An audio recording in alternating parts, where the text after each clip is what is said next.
going to do side control week, and we're just going to focus on moving in side control and maintaining side control. A couple of key points is don't overcommit. We're going to be covering the 5 basic positions of side control, and that's just a means and methods to move through those positions when you are losing side control or when you're trying to separate an arm, or trying to hunt a submission, or trying to avoid having your opponent reestablish their guard. So don't overcommit. And another key point to watch out for is watch your base and watch your chest and rib line.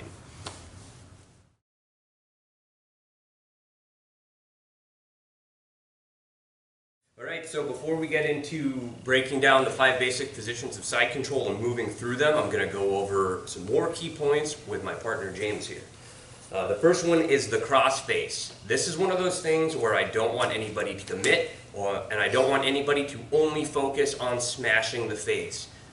The goal of the cross face is to pull them out of alignment, not just to smash their skull. So if he's doing a good job and his elbows are in, I want to establish a good cross face. I'm going to do it with just this side of my body. I'm going to create a shearing force. We talk about that a lot.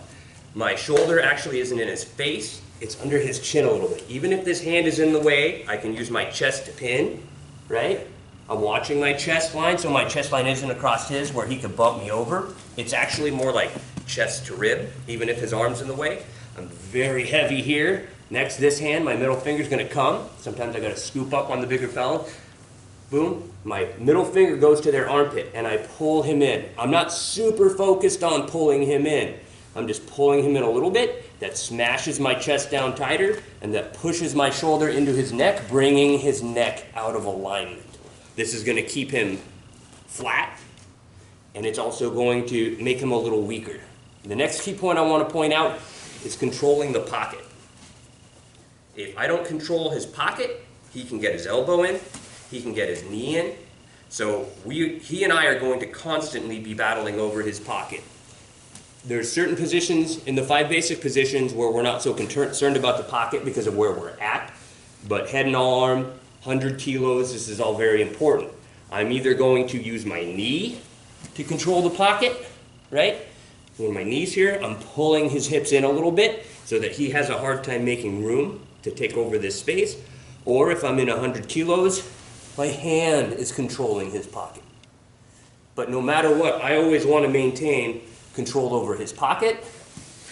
However I'm doing that, and this good cross face, heavy.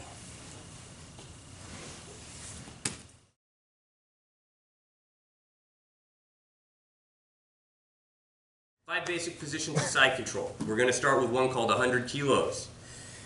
I've got my cross face, my middle finger's in the armpit, and I'm blocking the pocket. This hand's going to be here, and I'm here. 100 kilos, blocking the hip. I'm not laying flat on the mat. My chest, if his arm is in, my chest is smashing that arm, right? I'm keeping this shoulder pinned and this arm pinned with my weight. Shearing force, blocking the hip. Next, we've got Keisakatami. This hand comes under, cups. If he's got this hand in between us, I've got to get inside. I'm going to bring my hand to the inside as I sit my hips through, swim through. I'm going to take a big, deep bite on his tricep, cup, and I'm going to lift. This is super important. I'm going to slide my knee through. I'm going to take his shoulders off the mat. I'm going to set him on my thigh. My butt's not sitting on the mat. My weight is on my foot, and him. My elbow is not on the mat. I'm pulling him in. I'm relaxed. I'm not overcommitted to it. 100 kilos, super tight. Now we go to the head and arm position. I don't disconnect and hook. I keep everything tight. My elbow stays pinched. I slide. Slide, switch my feet. My elbow goes to the inside of my knee. I drop. Middle finger to the armpit. Right here, I got to be cautious. I can either block the hip here. I could keep this here, but he's going to start fighting for that hip line. I'm far enough away that I'm not too worried about it. If he starts getting close, I can just bring this foot into here. When I'm in this position, I do not grip my hands.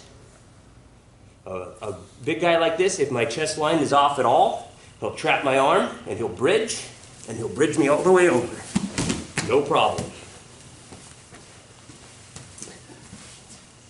I'm staying tight with that far armpit control, and this hand is out to post if I need to post. From this position, we're going to go to reverse case of Katami. Cup, this hand disengages, comes around, and I block. I'm right here. I'm pulling this arm in. Now that I've got control of this arm slides through, blocks the hip, and I sit back. I don't just sit back here. If he's real good and he knows what he's doing, he's going to do some of Brandon's wiggle stuff. Exactly, get that elbow in between us. As I sit through, I drive my hips back. I really want to drive his shoulder to his face. Once again, you could slide a piece of paper under my buns. My weight is on him and my feet. I'm not ribs to chest. I am ribs to ribs. I'm sinking my weight, but I'm also driving with my feet a little bit. From this position, we go to north-south. I'm going to keep driving my hips back. I'm going to be good to my partner because this is real hard on the shoulder. I drive my hips back. He puts the elbow in because that's uncomfortable. And I establish north-south. With my north-south, my chest is driving forward and down on his chest. I'm not chest to chest. My chest is here. I can be blocking here, and I could be on the insides. From this position, we just go back to square one. From here, this hand blocks the head. I sprawl around, and now we're back in 100 kilos. Just throughout that whole series, there's a bunch of submissions peppered in. But when I get back to this position, I've got this arm isolated I could start working on. I've got his neck I could start working on. I've got his neck. All throughout those positions, there's submissions and control. And as we get tighter with this, we'll also start to see how we move in these positions to beat their escapes. That's it for week 1.